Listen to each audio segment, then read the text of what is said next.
Coach. Hey, thanks for joining me today on this Simple Coach to Coach interview. Always great to see you, Coach Clinton. Really do appreciate you taking the time, carving out proudly what I think is getting to be a little bit of a busy season for you. So very grateful you hopped on.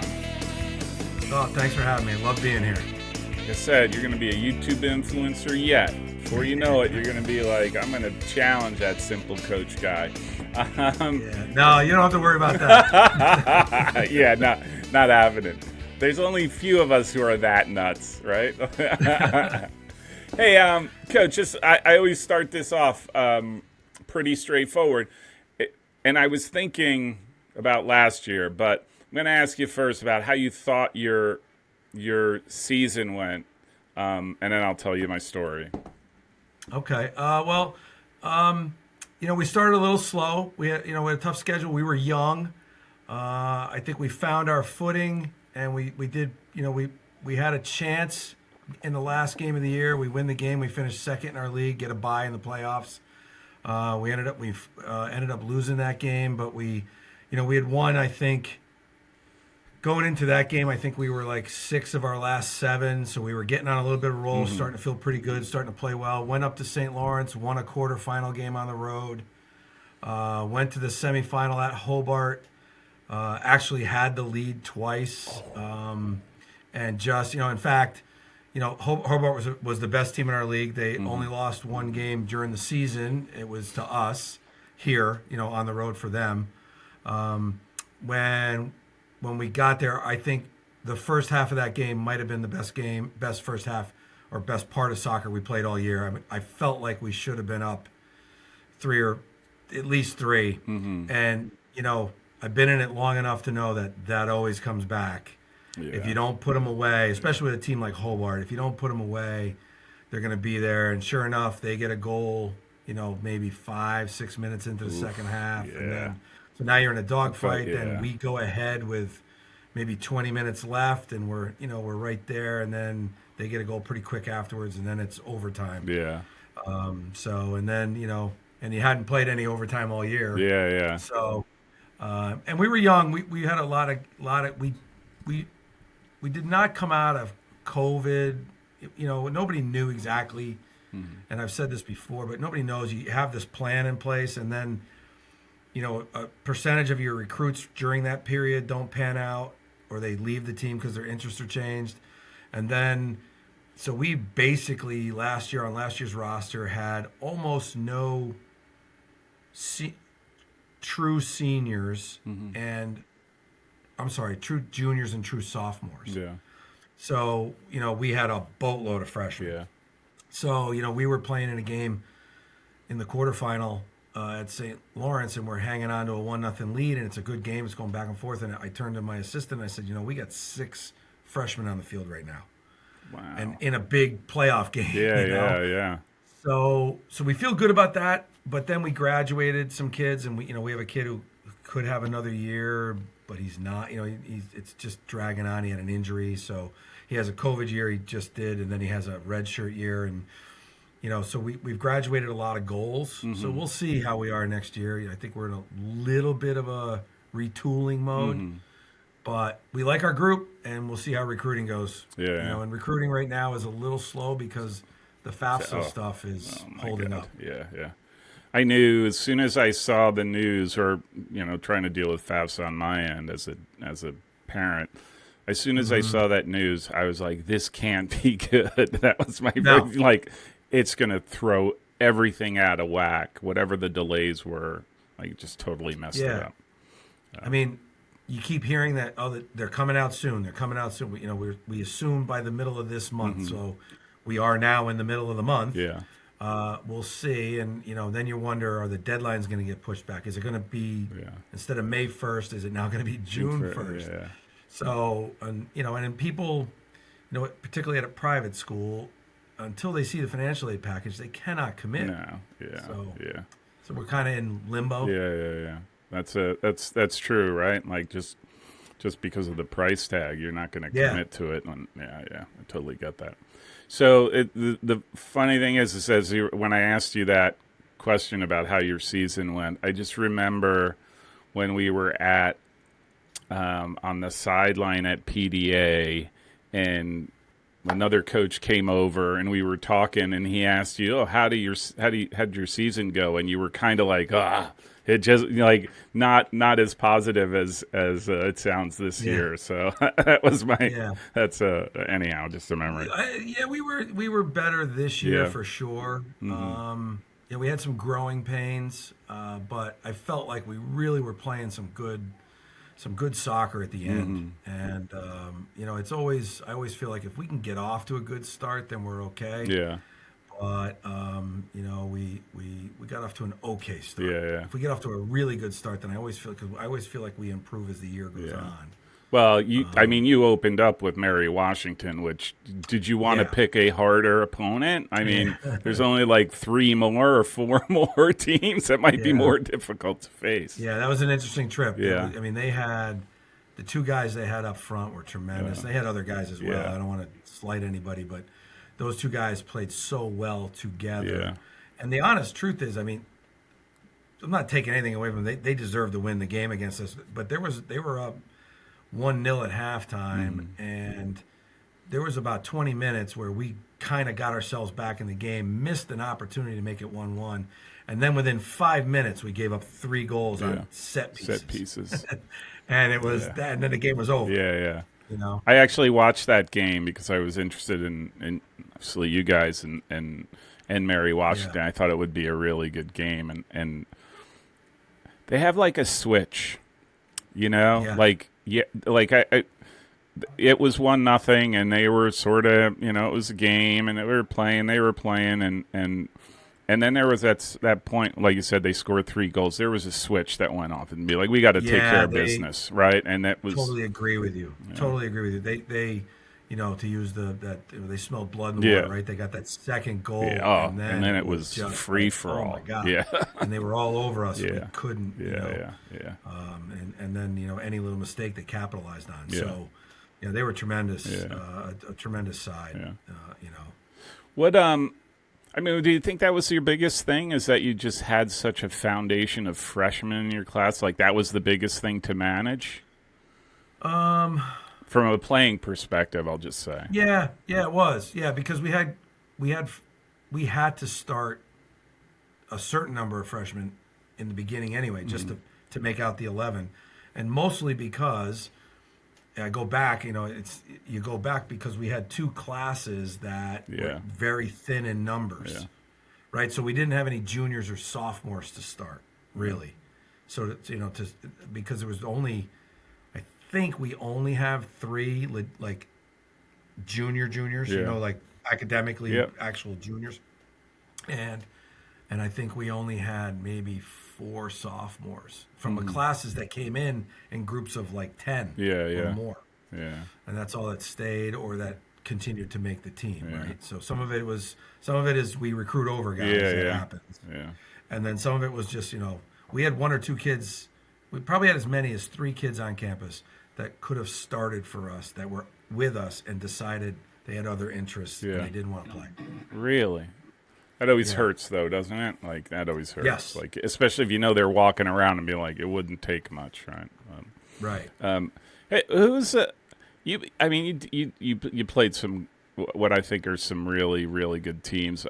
Big fan of St. Lawrence, obviously, and Mary Washington I mentioned. Oneonta, holy smokes! Like, who do you think the best team you faced this year was? I have to say Mary Washington. And it was early too, right? So I can only imagine they're not getting worse. So, but every year we play Oneonta. Ian does such a good job.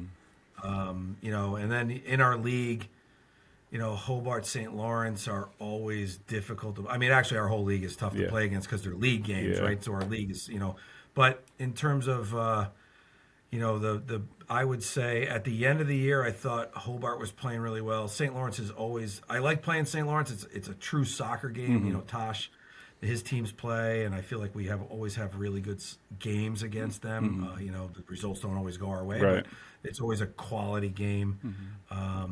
I was impressed, to be honest with you, with the North Carolina Wesleyan team. They did have Yeah. a number of international guys, Mm-hmm. but and I didn't know anything. We didn't know anything about them. Yeah. We've never played them Yeah. before. They're completely out of our region. So, um, but if I go through, that's probably the usual suspects in our league. Yeah. You Yeah. know, Yeah. we always have hard games with. Yeah.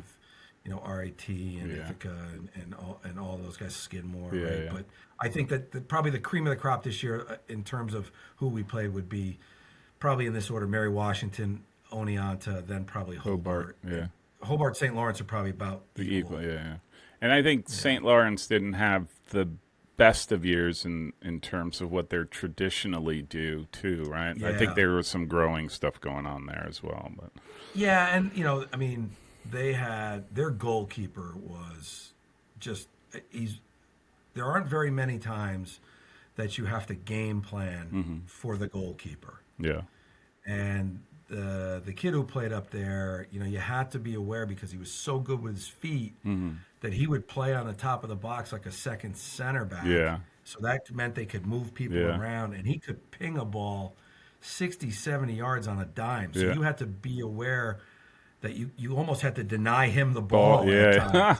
And how often do you say that? Yeah. We have to deny the goalkeeper the yeah. ball. So that made them very difficult. They probably didn't have the last few years. They've had that one special guy, Yeah. and they probably didn't have that guy this year. It doesn't mean that he's not on the roster. It just means he wasn't ready. So we're always preparing ourselves for those Yeah. guys. Marvin Sabindo, I think, is the guy they've had over Yeah. the last, like, that guy's special, like, different Really level, different Yeah. level And special. before that, they had a guy named Day Day Uh-huh. who was tremendous as well. Yeah, yeah. What are you going into the spring thinking about, like, that you want to, any areas in particular that you want to improve based on your previous season? Yeah, absolutely. So, a couple things. Obviously, you're aware that we have 8 more days Yep. than we've had in the past. So, we've been able to. We decided to start at the end of January, and we've gone once a week through February. The benefit of that is more so that we get to see our guys Yeah. at least once a week Yep. throughout the whole Interesting. semester, right? Yeah, And that's now we're really ramping interesting. up. Yeah. Yeah, so we went every Wednesday morning before class, and we were lucky. We actually were outside every time too, which is Yeah. fantastic. For A where couple you of are. mornings were cold, right? But, Yeah. but the fields are ready because our lacrosse teams are out Yeah. there, so we were able to get out and play.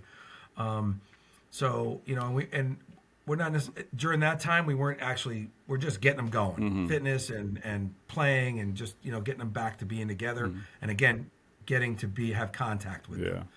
Yeah. We started this past week. We went twice. We'll go twice next week, and then we ramp up into a much more like 3 or 4 times a week until we're done. There are some things we want to try to teach our guys to be a little bit better zonally defensively. It's a hard thing to do during the season, I think, because you're getting ready for games all the time. And now it's we want to work on that a little bit, getting them to understand the concepts of how to do it. We'll probably do a lot of technical work. Always in our warm up, it'll be a lot of technical work. And then there's some things that because they are young, we're gonna we'll start teaching them the things that we want them to reinforcing it from the fall. How for example, how we get in from the width and how we get in through the middle, and those kind of combinations that the way that we train it and the way that we get it, and we always in the spring we always tinker with a different system. I think it keeps it fresh. Yeah, play a yeah. little something different. Yeah. And the honest truth is we're looking at a roster and we might have to play a different setup anyway based on the personnel. Yeah. Yeah. Because we always try to play what fits the guys. So that's the kind of stuff we're looking at. I love the fall, but I do enjoy the spring because we're just training. We're just training to get better. We're not worried about who we're playing on Tuesday and who we're playing on Saturday, and then and we're not worried about resting guys because we got games coming up, and so we're just training. Yeah. So it's great. I forget who said it. Someone said that they thought the spring is where they really feel like they can be a coach. Yeah, absolutely. And in the fall, not to say that you're an administrator, but like it's so fast, so condensed that you're not coaching as much as you think you would. Like you're just trying to get, okay, what's the next day? What's the next day? What's the next day? And Right. so, Right. You're so in the fall, right? Your biggest coaching moments. I mean, not that, like you said, not that we don't do stuff every day, Right. but your biggest influence is preseason Yeah. because there's no games, right? You're just getting ready, and it's twice a day. Yeah. And then during the fall, you're sort of putting out fires. Like, how do I gotta fix this? This is where we're weak.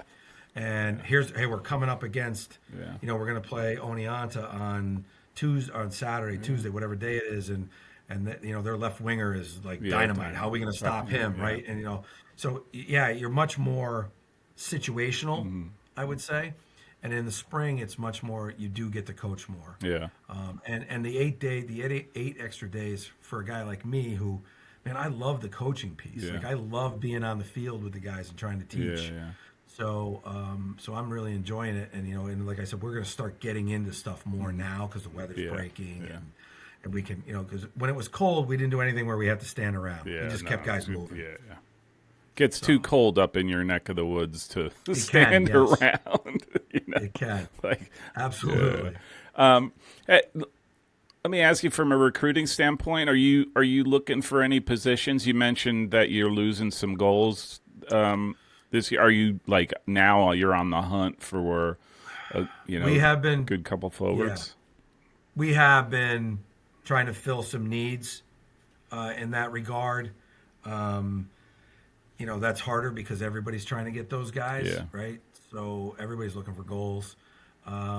We are in a situation where we need to just sort of fill our roster with quality, and then we'll see where it takes us, because we do have holes in 2 classes. So just from a numbers standpoint, we need some You just guys. need some consistency there. Yeah, so we go back to what we typically look for, which is, we're looking for players who are technical, tactical awareness, then the measurables, and then obviously the psychological piece, how they fit in with us and stuff.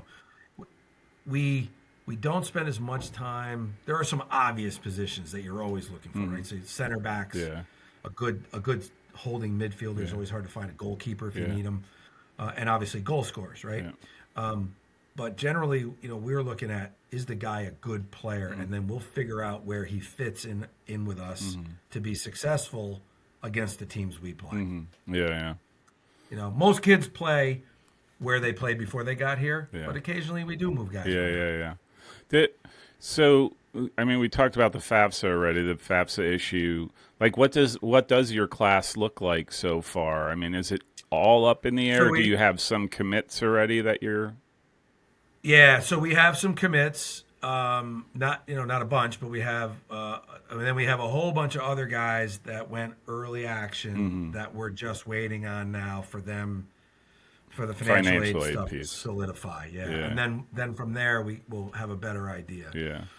And then at a place like this, what is every time when my assistant moves on, gets a new job, and I get a new guy, I have to explain to that guy that at RPI there's like it's not really a second wave, it's probably more like a third wave or fourth wave, but we call it the second wave of recruiting.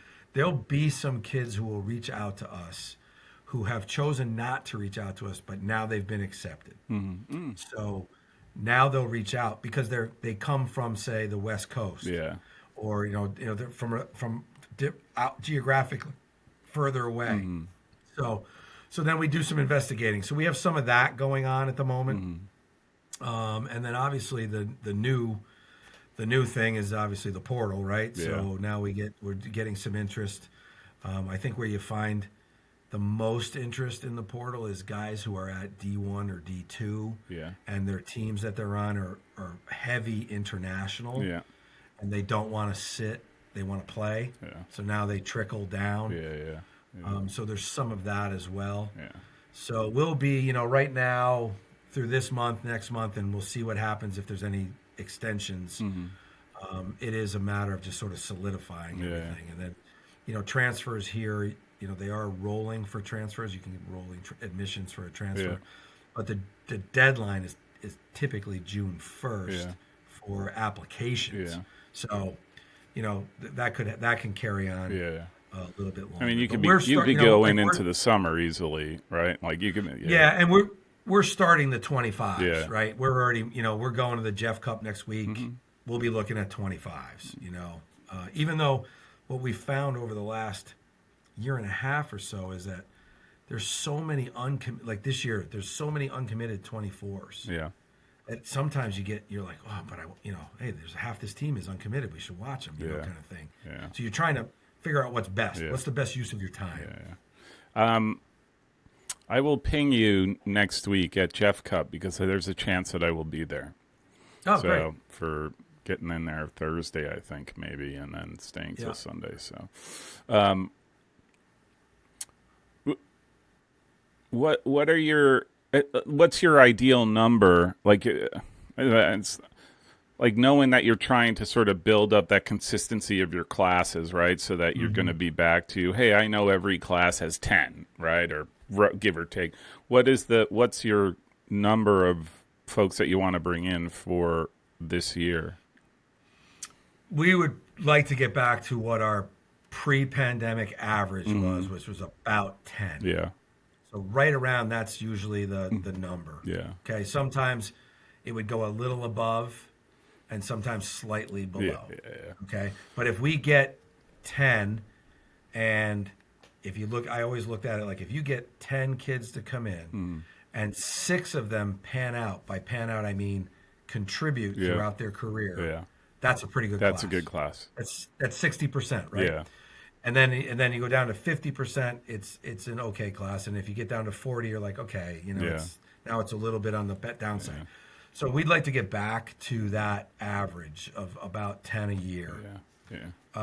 So that's kind of what we're shooting for this year. Yeah. If we get a little bit more, it might not be that bad. Yeah. We're trying to be around always a full roster of around 30.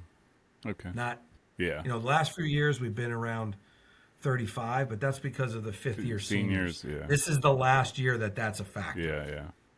I think I've said this to you before, and we've talked about this before. I know that a place like RPI is really interesting to be a coach at, right? Because you have kids who are really special students, right? And their interests are so sometimes out of this world, right? And it's got to be that's got to. I think that lends itself to having this rolling. You want to make sure that, man, if you can get 6 contributors in a given class, like that's tremendous, right? Because there's so much so much stuff pulling those kids in different directions. Having seen somebody that way. So, is it too early to talk about the fall? Like, what's your thinking? I mean, have you thought about like what's your schedule look like, all that kind of stuff? Or absolutely, yeah. We've we're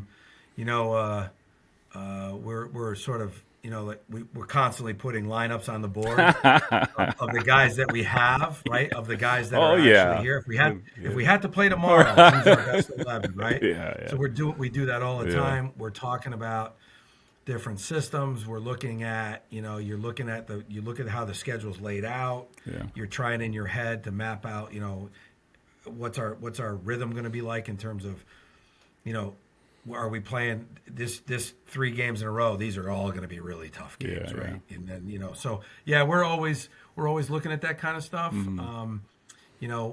Obviously for us, the big question is going to be who's going to score our goals. But I don't think that makes us that much different than anybody else, right? I think unless you know exactly who's coming back, and you know that everyone, you haven't lost anybody. But I think we are slightly in a transitional period in terms of Mm-hmm. the makeup of our roster. Now, we really like our young guys. Mm-hmm. We really do. We think this year's freshman class. My assistant coach Matt Esposito has did a Mm-hmm. phenomenal job last year, and we brought in a really good group, and we think that that they have potential to be one of those special groups. Mm-hmm. Now, will they be special as sophomores, or is it going to take to when they're juniors and seniors? Right. So Yeah. that's the question. Yeah. Yeah.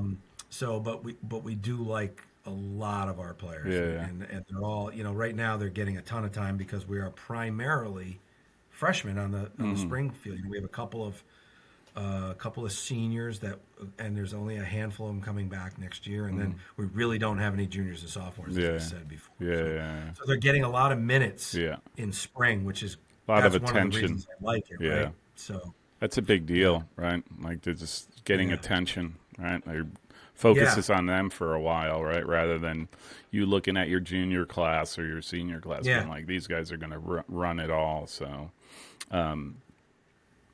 that's that. That's interesting. It reminds me like the hardest thing to predict, right? Is just like the consistent growth of a player in correct. soccer in general, right? So you might have a great goal scorer this year. Do you have him again next year, right? There's very few players that maintain that, right? And it's for a whole host of reasons, right? Like it just could be. Right. And Well, first of all, so we had a kid mm-hmm. who actually does have a year left, and but he came in as a freshman. He scored 16 goals. Right, he was Player of the Year, Mm-hmm. Rookie of the Year. He's the first guy to do that in our league. The next year he played, he's not. Nobody knew who he was as a freshman. Mm-hmm. Right. Yeah, The yeah. next year he's the guy who scored 16 goals Oh, last year, so he got a it's lot like more attention. big target, like So, wherever he yeah, goes. exactly.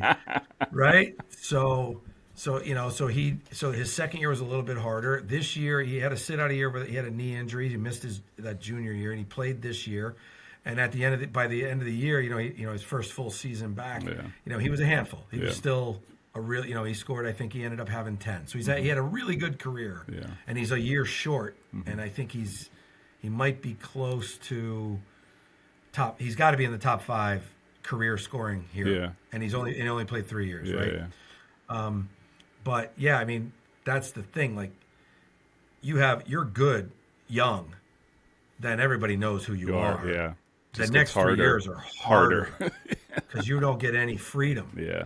You get away with it as a freshman because people are still not 100% sure who you are. Yeah, yeah. But once you've established yourself, then everybody knows who you Yeah. are, and it gets much more difficult. Yeah. Hey, can I ask you about the transfer portal, just generally, not specific to RPI? I mean, do you think that's a permanent thing now? I mean, all the noise about everything going on with the NIL and sort of how they're and all the court cases and all that stuff. Do you foresee it to be a continue to be a big deal, or do you think it's going to slow down? And again, COVID playing a big factor in that. Yeah. So I'm not sure, and maybe it's just because of where I am. I'm not sure it's a huge deal in Division 3. Like, I don't think you see guys leaving all the time from the Division 3s. There are kids who leave, right? And I get all that. But I think at the Division 1 level and Division 2 level, some of my conversations with people that are in that at those levels, and I've listening to guys like Nick Saban and other football coaches and basketball coaches at the D1, and even again the soccer coaches that I know, they have to re-recruit their team every year. Yeah. So even kids they have to re-recruit. So I don't see it going away necessarily. I think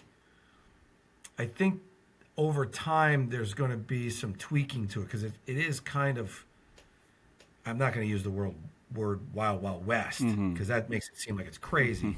But the NIL, people are always looking for the next. Where can I get money somewhere else for something?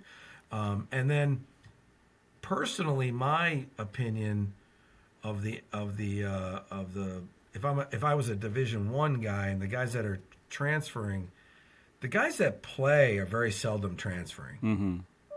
Yeah. The guys that are transferring are guys that didn't play. But yeah. They're not happy. Yeah. So if they're not happy there, and what happens if they come to you and they don't make it? Now they're not happy at you. So I just feel like you have to be really careful with it. I don't know. I don't deal with it enough to know whether it's going to stick around. I think, to a degree, the coaches, the football and basketball coaches are the main revenue coaches, right? Yeah. And the reason all this happened is because they could leave at any time. Yeah. So there was no loyalty. I mean, we always scream about the loyalty of the player, but if I'm coaching at a certain Division I school and I get offered a contract somewhere else and I have a 3-year contract, I tend to break that contract and go to the other place, especially if it's a step up. Yeah. That's just my observation. Yeah. That's very you watch true. Sports Center and see that every day, right? Yeah, it happens in every sport. So this was a way of sort of making it a level playing field for the kids, which I understand. So if I go to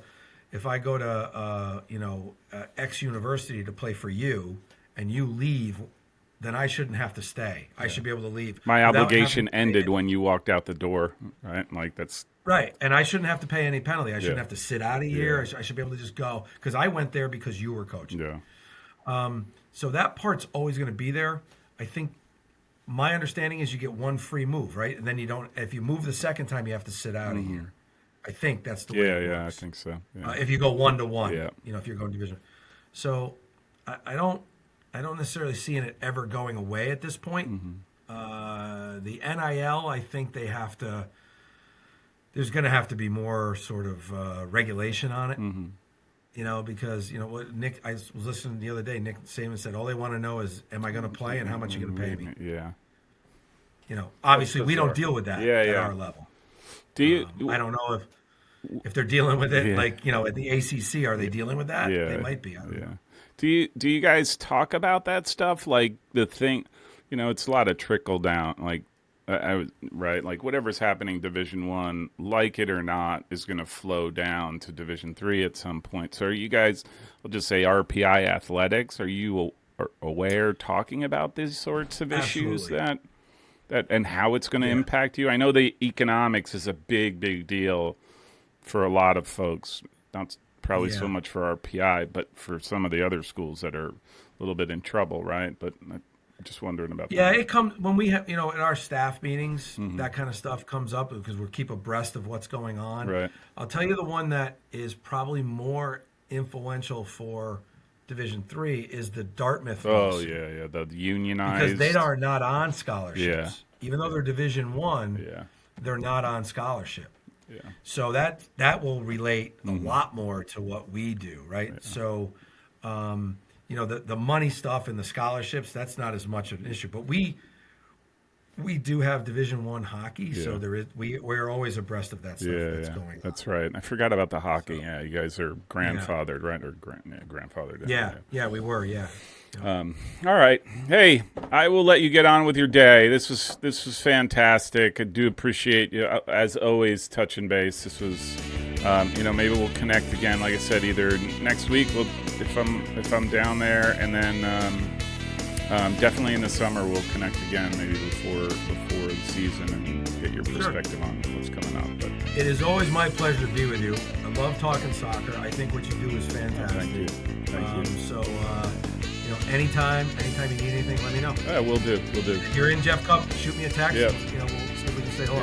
Yeah. All right. Thanks, Coach. All right. Thanks. Take care. Yeah.